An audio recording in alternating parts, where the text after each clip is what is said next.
Move on, and thousands of patriotic Russians are expected to line the streets of Moscow on May the 9th as thanks. And intercontinental ballistic missile launchers rumble will pass in the victory parade. President Vladimir Putin is using the occasion to project a return to the global stage, having invited several prominent world leaders, including China's Xi Jinping and Brazil's Luiz Inácio Lula da Silva. Meanwhile, Ukrainian President Volodymyr Zelensky has condemned the parade, calling it a parade of cynicism. In a sharp rebuke, and to quote, Zelensky said, "Tomorrow the atrocities of the Nazis will be brought up by the organiser of mass graves." Meanwhile, Russia claims it's holding fire, but Ukraine says the guns have never stopped. The Kremlin says its forces are observing a 3-day unilateral ceasefire ordered by President Vladimir Putin.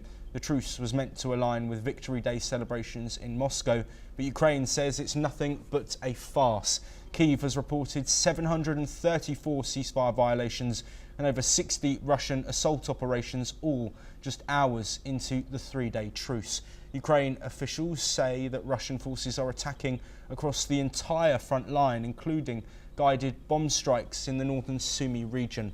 Russia, meanwhile, accuses Ukraine of breaking the truce first, saying its troops are only responding to continued hostilities.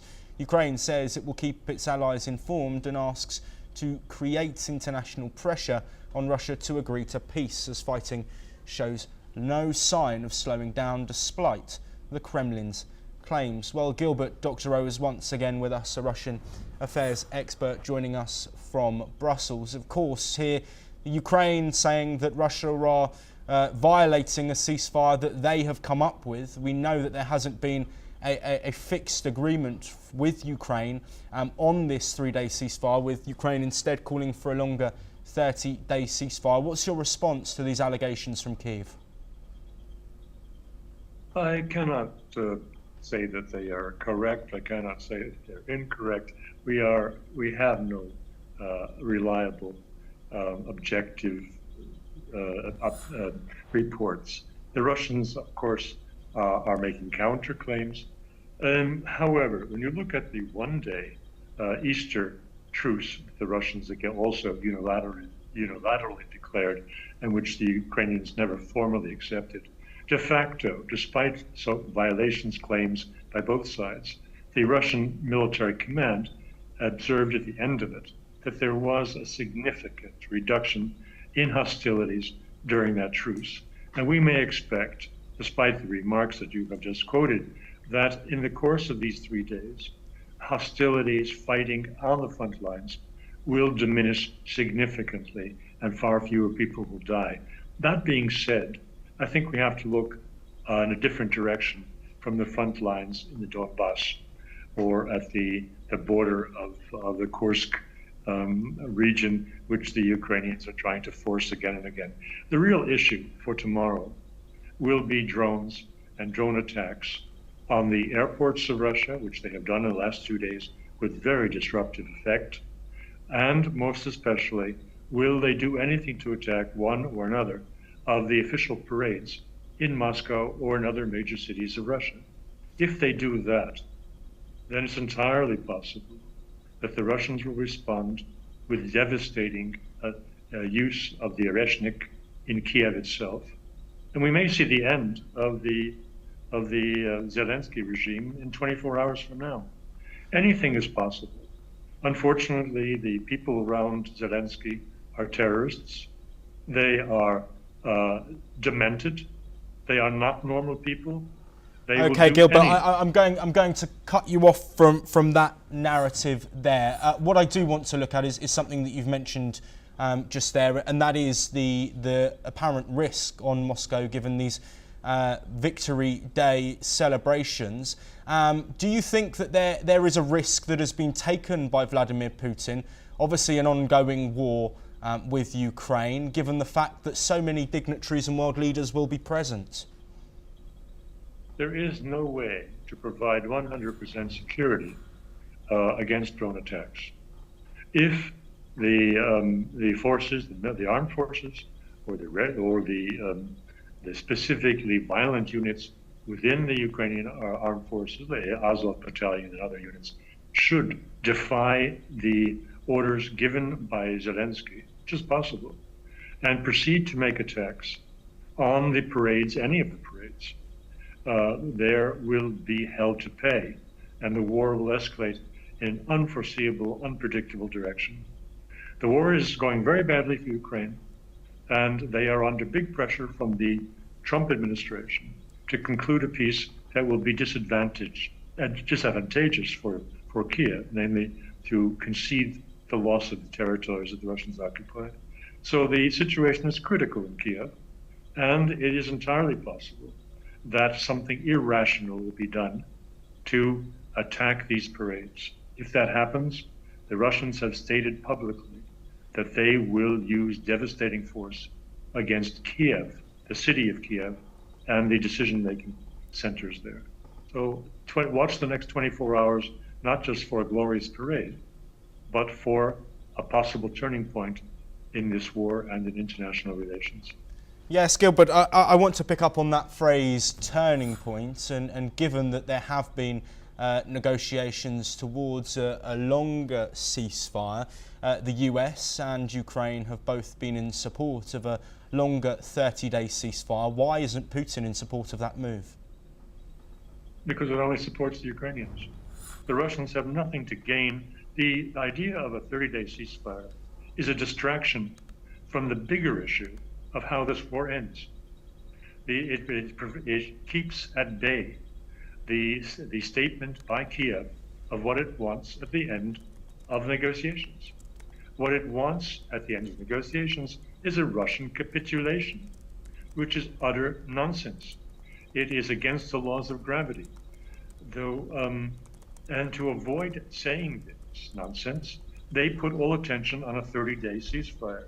From the Russian perspective, that can only serve as a distraction from what really counts, ending the war, and a distraction that enables Kiev to receive much needed military supplies and new manpower and rotation of their soldiers from the front lines.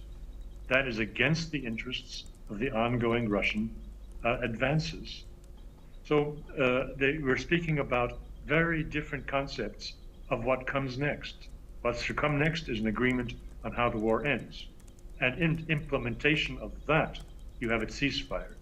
Not a ceasefire without any agreement on how the war ends. Yes, Gilbert, absolutely. Thank you for that insight there. Let's now look ahead and look past these Victory Day celebrations. Of course, US involvement, European involvement as well. There's been comments from China on the war, and of course, confirmation of North Korean involvement.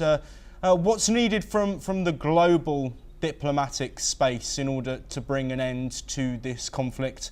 And is that something that you think Vladimir Putin wants? Of course he's open to it. Of course Russia is ready to accept the participation of major powers of all varieties in finding and implementing a lasting peace with Ukraine. So that is a given. The problem that we have is that international opinion is not realized or implemented in this day and age. The whole world is for peace there, but is not doing anything that can enable or facilitate a peace other than the efforts being made presently by President Trump. I think the bigger problem, the weakness of the international community today, the weakness of the United Nations, is demonstrated by the catastrophe in Gaza, by the genocide in Gaza, which no amount of condemnation by the global decision makers is able to put an end to. So a much bigger crisis is ongoing in parallel to the Russian-Ukraine war, where we see that international opinion counts for nothing, sad to say. So we needn't be surprised that the only activity that is heading in a direction of peace between Russia and Ukraine is Mr. Trump's. The rest of the world is standing by, sympathizing with one side or another, but doing nothing to end the war. Gilbert, just as we end our discussion, I would like to look at a joint statement that has been made, Russia confirming its commitment to the One China principle, recognising Taiwan as an integral part of China. Of course, the US have historically been aligned on the other side of this. Is this further causing a divide, do you think, between Russia and the US, given a somewhat of a breakdown in recent friendly conversations? The two are divided only by the way that the United States has quietly walked away from the commitments that President Nixon made in the 1970s to precisely the one China solution. So the United States accepted the one China solution. Formally, it is still with it.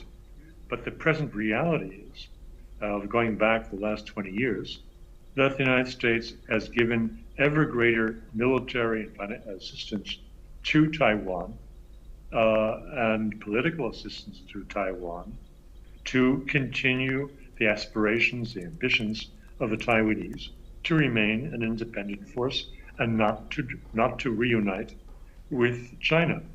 So it is the United States moving away from the Nixon policy that lasted for 40 years that has created the crisis that we see now, where China is very keen to solve the problem in the next several years. Yes, Gilbert, unfortunately, I apologise having to cut you off. Thank you so much for joining us on both